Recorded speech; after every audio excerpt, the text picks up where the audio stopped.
আসসালামু আলাইকুম। শুনছেন সংবাদ শিরোনাম। মাদকের কালো থাবা থেকে জনগণকে রক্ষা করতে রেলওয়ে ও বেঙ্গল পুলিশ একসাথে কাজ করবে, আখাউড়ায় অতিরিক্ত আইজিপি সর্দার তামিজ উদ্দিন। এখন শুনবেন বিস্তারিত। মাদকের কালো থাবা থেকে জনগণকে রক্ষা করতে রেলওয়ে পুলিশ ও স্থানীয় থানা পুলিশ একযোগে কাজ করবে বলে জানিয়েছেন বাংলাদেশ রেলওয়ে পুলিশের অতিরিক্ত আইজিপি জনাব সর্দার তামিজ উদ্দিন আহমেদ, বিপিএম। বৃহস্পতিবার বিকেলে ব্রাহ্মণবাড়িয়া, আখাউড়া ও গঙ্গাসাগর রেল স্টেশন পরিদর্শনে এসে সাংবাদিকদের প্রশ্নের জবাবে তিনি এ কথা বলেন। তিনি জানান, রেলপথ ব্যবহার করে মাদক পাচার প্রতিরোধে রেলওয়ে পুলিশের উপস্থিতি আরও বাড়ানো হবে। যেসব স্টেশনে এখনও পুলিশ মোতায়েন নেই, সেসব স্থানে দ্রুত সময়ের মধ্যে আইন শৃঙ্খলা রক্ষাকারী বাহিনী মোতায়েনের পরিকল্পনা নেওয়া হয়েছে। অতিরিক্ত আইজিপি আরও বলেন, মাদক চোরাচালান, চুরি, ছিনতাই সহ বিভিন্ন অপরাধ দমন করতে রেলওয়ে পুলিশকে আরও সক্রিয় করতে নির্দেশ দেওয়া হয়েছে।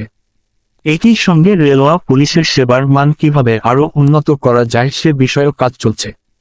তিনি জানান, কসবা রেল স্টেশনে একটি অস্থায়ী রেলওয়ে পুলিশ স্থাপনে এবং আখাউড়া রেল স্টেশনে অতিরিক্ত পুলিশ মোতায়েনের পরিকল্পনা নেওয়া হয়েছে।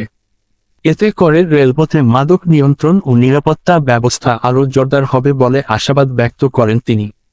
সর্দার তামিজ উদ্দিন বলেন, এখন থেকে রেলওয়ে পুলিশ ও থানা পুলিশ একসঙ্গে কাজ করবে। কেউ আর বলবে না এটি আমার এলাকা নয়। আমরা সবাই মিলে জনগণের নিরাপত্তা নিশ্চিত করতে কাজ করব।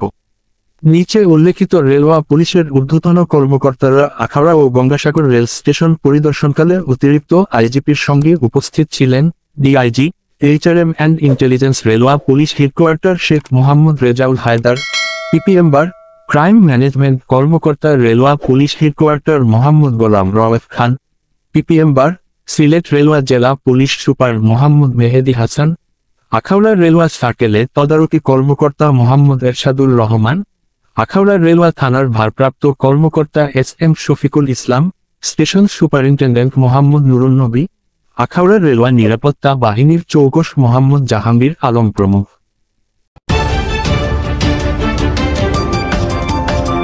ব্রাহ্মণবাড়িয়া 24.নিউজ।